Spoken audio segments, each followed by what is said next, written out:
Salam alaikum shabab. Alors, Inch'Allah, la suite de l'audit. Alors, je me rappelle bien, le prof, un prof d'audit, monsieur Abdelkrim Moussa, prof d'audit et un expert comptable.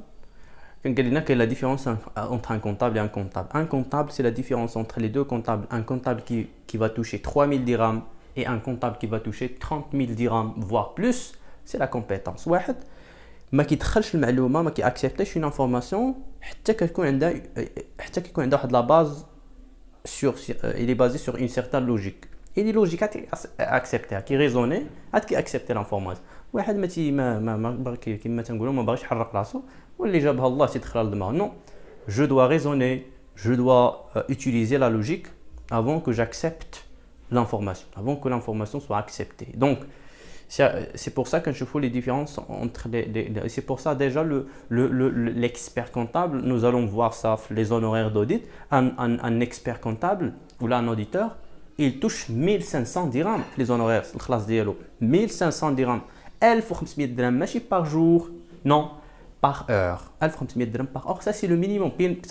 Donc, à la حساب la négociation avec l'entreprise, donc il peut toucher le minimum, bon, 1500 dirhams par heure. Il mérite de toucher 1500 dirhams. Il a la logique كاملة le raisonnement et puis il chute 1500, c'est rien. Donc pour lui, donc c'est un travail qui mérite 1500 dirhams. C'est la raison pour laquelle je vous demande vivement d'utiliser et de raisonner et d'utiliser la logique. ما تقبلش اي information تجيك بحال هكا تقبلها. Non, c'est ce que tu raisonnes. Le chiffre vers l'essentiel, c'est objet de la séance. Donc c'est quoi un audit toujours? Parce que c'est la base pour commencer. C'est quoi l'audit? L'audit, c'est un travail de vérification des états de synthèse. Pas de la simplicité. Le travail pour vérifier les états de synthèse. Alors, un travail de vérification des états de synthèse, c'est-à-dire l'auditeur, elle est là dans l'entreprise. Pourquoi? Pour vérifier est-ce que la comptabilité est tenue dans le respect des règles et normes en vigueur. Juge les questions doivent se poser dans la définition 1. علاش قلتي la comptabilité في la définition بالضبط؟ علاش واخا نمشي vérifier بالضبط la comptabilité؟ 2. شنو هما هاد les règles ou les normes les principes qui doivent être respectés par l'entreprise ou هو خصو يمشي vérifier بأنها il respecte les règles. Donc juge les questions. 1. قلت la comptabilité parce que la comptabilité est une entité, donc parce que la comptabilité est le centre de production de l'information au sein d'une entité. C'est-à-dire, qui produit l'information, c'est la comptabilité. C'est-à-dire, il y a des faits, une fête, une fête AITE, ماشي فتح là.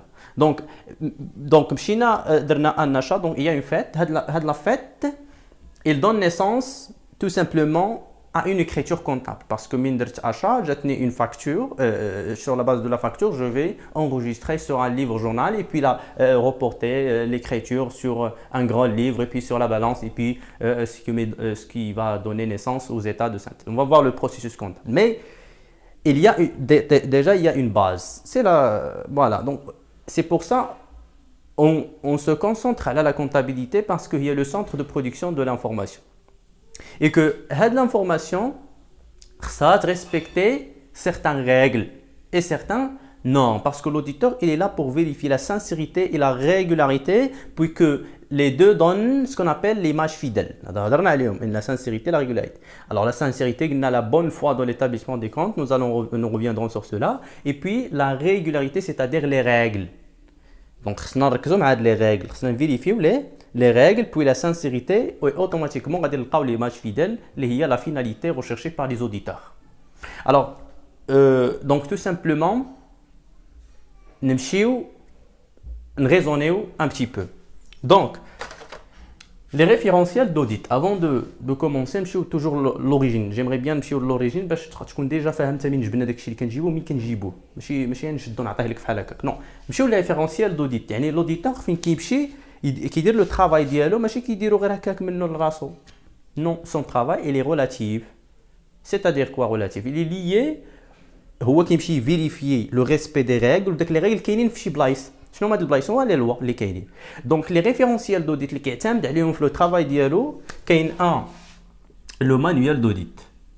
دونك لو manuel d'audit. Donc ça c'est donc le manuel d'audit tout simplement fait les normes liées fait les normes liées à la personne, c'est-à-dire que l'auditeur, en tant que personne, il souffre des conditions, il peut exercer la mission d'audit. Nous reviendrons sur cela. Et il y a des normes, bien sûr, liées à la mission. C'est-à-dire qu'il y a des conditions liées à la mission pour pouvoir exercer correctement sa mission d'audit. Le deuxième référentiel de l'audit, c'est tout simplement le code général de la normalisation comptable. Donc le code général de la normalisation comptable, c'est un code. Le code du permis. Le code du permis fait شنو fait تقول لك الا مشيتي طول عندك بوله حمراء ما خصكش donc الا خرقتي الضوء الاحمر c'est-à-dire tu as violé une règle. Donc خرقتي القانون. Voilà, une règle. Et puis مولي من هو اللي تيسبق الا خرقتي donc الا ما احترمتيهاش راك خرقتي une règle. Et puis voilà mon rond-point اللي على اليسار هو اللي عنده الاسبقيه. Donc كاين une certaine règle dans le code.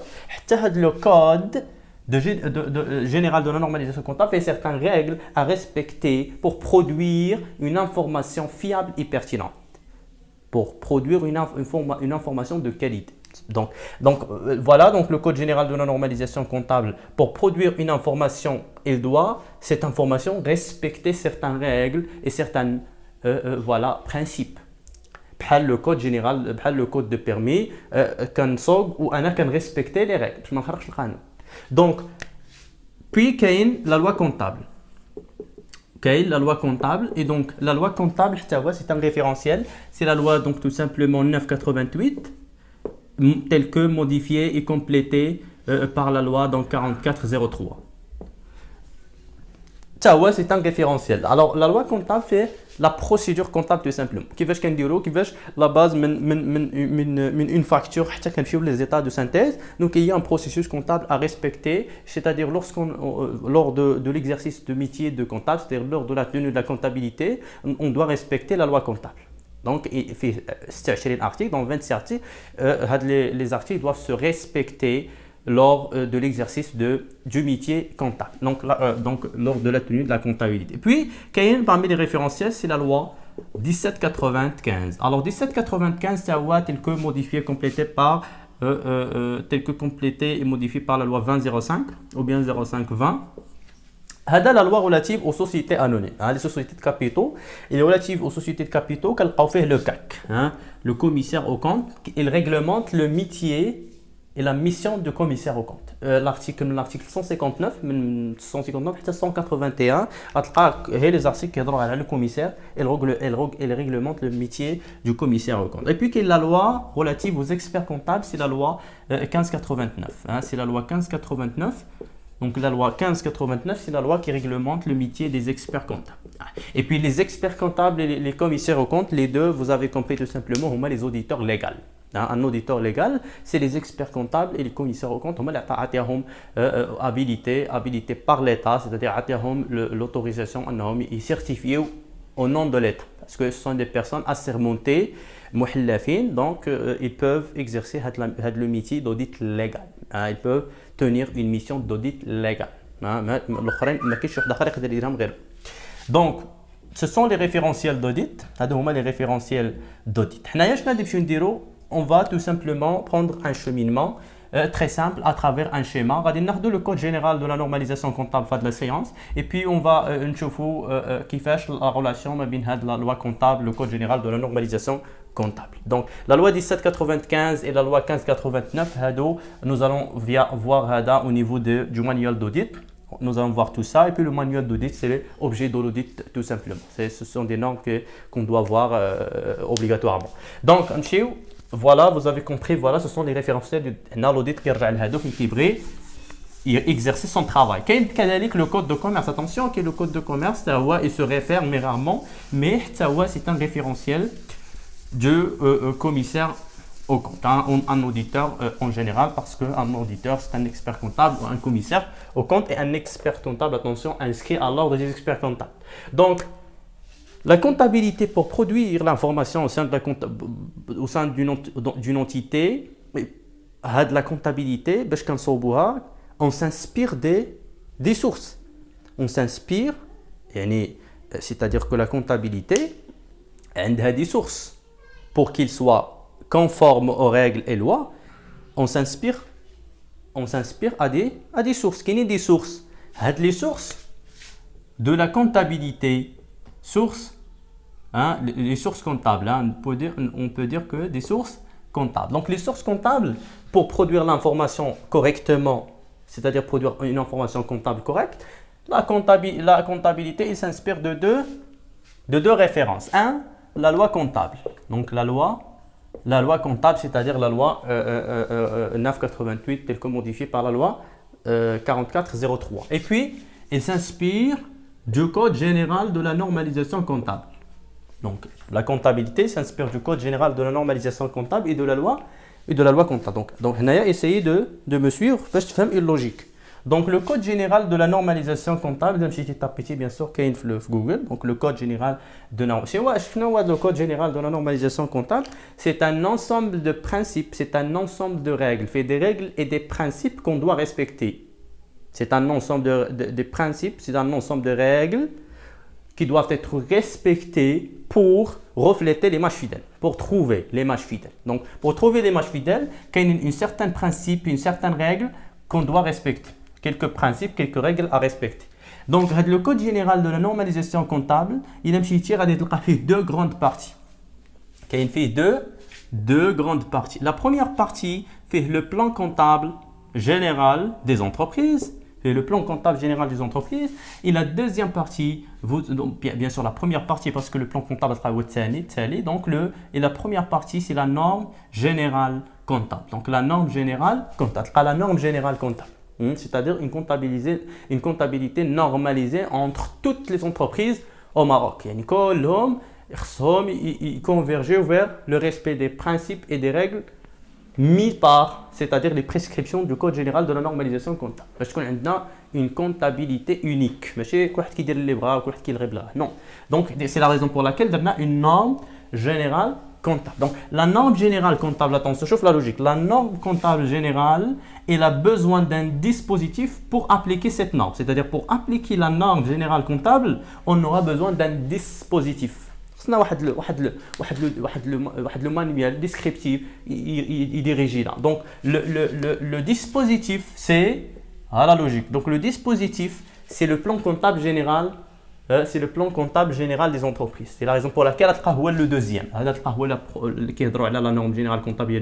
Puis, le plan comptable, parce que le plan comptable général des entreprises, c'est un descriptif, c'est un dispositif essentiel pour appliquer la norme générale comptable. C'est bon? Donc, voilà. Donc, dispositif. Dispositif. Donc, dispositif. Et puis, le code, et puis la norme générale comptable, elle est conçue, la norme comptable générale, elle est conçue et caractérisée par deux choses. Elle est conçue et caractérisée par deux choses. Je vais les deux choses. Alors, elle est conçue et caractérisée par deux choses. Alors, par un objectif d'information. Donc, objectif d'information. Donc, elle est caractérisée, conçue par un objectif d'information. Très bien. C'est quoi un objectif d'information? C'est-à-dire que on produit l'information pour quel objectif? On produit l'information pour que cette information soit transmise, soit transférée, soit communiquée aux tiers. Quand on joue les informations, je vais vous les tiers. Je connais les tiers. Le tiers les tiers, c'est l'État. L'État, la base de l'impôt, c'est la comptabilité. La comptabilité qui constitue la base du calcul de l'impôt. La base c'est la comptabilité. Si la comptabilité n'est pas conforme, ne respecte pas les règles, la comptabilité غلطة, et puis l'impôt يخرج لك غلط. والدولة غادي تاخذ impôt peut-être ناقص. ماشي هو هذاك. Donc c'est la raison pour laquelle donc parmi les tiers c'est l'État le premier parce que il a la loi comptable c'est que l'entreprise elle a l'obligation de simplement dans les 3 mois suivant la clôture de l'exercice de disposer son bilan. Ça de disposer des états de synthèse parce que la comptabilité c'est la base du calcul des impôts bien sûr qu'il y a les investisseurs, qu'il y a les créanciers, qu'il y a les actionnaires. Moi, on a des tiers. Donc c'est ça l'objectif, produire l'information.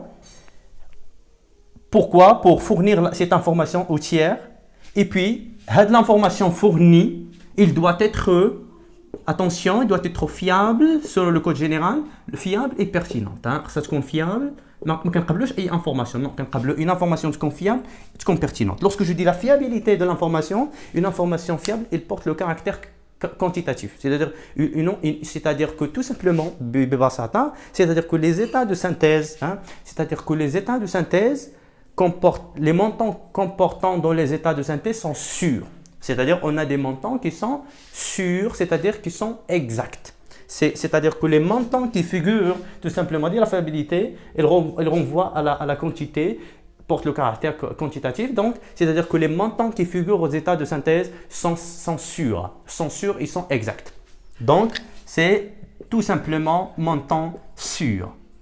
Et puis, la pertinence, une information pertinente, elle tout simplement renvoie à la qualité et non pas à la quantité comme la fiabilité. On voit à la qualité, c'est-à-dire que tout simplement que l'information doit être d'un bon contenu, d'un bon contenu sans ambiguïté. C'est-à-dire on doit définir une information claire sans ambiguïté. Mais une information تكون واضحة ما فيهاش l'ambiguïté بتاتا. Donc une information tout simplement qui est claire et sans ambiguïté. Donc sans information claire, information claire tout simplement. Donc c'est une information sans ambiguïté. Elle est bien définie, sans ambiguïté, sans autre chose. Donc c'est une information claire. Donc c'est ça la fiabilité, la pertinence. Et puis, le code général de la normalisation comptable, il est conçu, caractérisé par un objectif et par un moyen. Moyen utilisé. Donc, moyen utilisé. Donc, je nomme les moyens utilisés. Donc, pour obtenir, la logique, pour obtenir une information pertinente et fiable, on a des moyens. Qui fait de l'information pertinente et fiable selon le code général de la normalisation comptable. Pour obtenir cette information pertinente et fiable, il faut utiliser des moyens. Je vois les moyens. Les moyens, sont les règles. Les moyens, sont les règles. وشنو هما les règles؟ هما اللي كنت نهضر لكم عليهم قبيله. فهمتوا من جاو les règles؟ هما les règles. Quel type de règles? Il y a deux grands types de règles. Ce sont les règles comptables. Attention, les règles comptables. Et les règles comptables, il y a deux grandes règles comptables. Les règles comptables, il y a deux grandes règles. La première règle, c'est-à-dire les moyens utilisés, ce sont des règles. Il y a les règles de forme. Il y a des règles de forme. Il y a des règles de forme. Ou il y a des règles de fond. Il y a les règles de fond. Donc, deux grandes règles. Il y a les règles de forme ou il y a les règles de fond.